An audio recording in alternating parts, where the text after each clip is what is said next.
Welcome back to a new tutorial.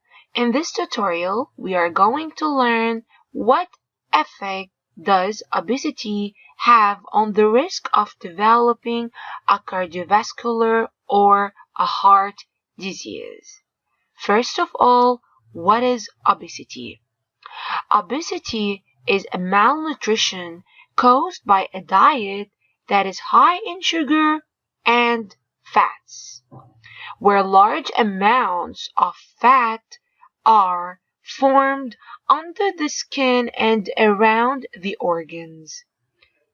As you guys can see in the following picture, the tissues and organs of an obese person are surrounded by fat.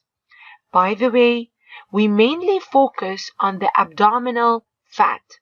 We mainly focus on the abdominal fats because they are closer to the heart region. So developing abdominal fat is very risky.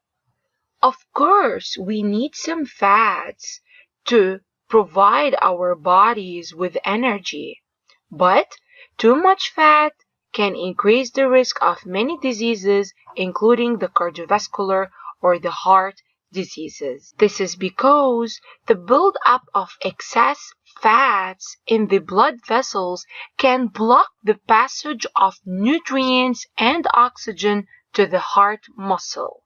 And as a result, when the heart muscle doesn't receive the needed nutrients and oxygen, it won't be able to pump and move.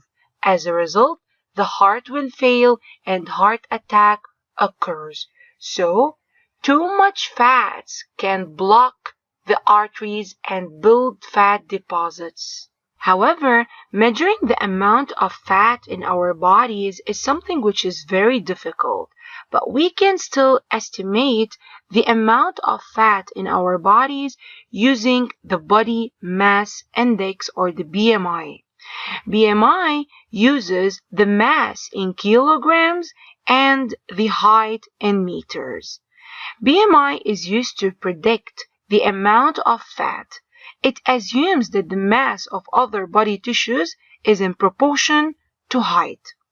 An adult who has a BMI of 30 and above is usually considered obese.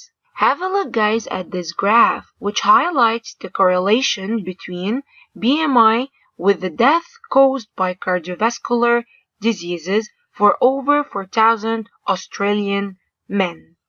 According to the legends, the BMI are the blue-colored columns. Notice, guys, that as the BMI increases from 20 to 40, the percentage of death from cardiovascular diseases increased from 3 to almost 11. This shows that the BMI is correlated with the death from cardiovascular disease. Furthermore, it is important to mention that we can also measure the amount of fat in our body by using another method, which is the waist-to-hip ratio. The waist-to-hip ratio is actually more accurate than the BMI because it measures only the abdominal fats. So it measures the amount of abdominal fats only, which are closer to the heart region. So, as you guys can see, when the waist-to-hip ratio increased, the percentage of death from cardiovascular disease also increased.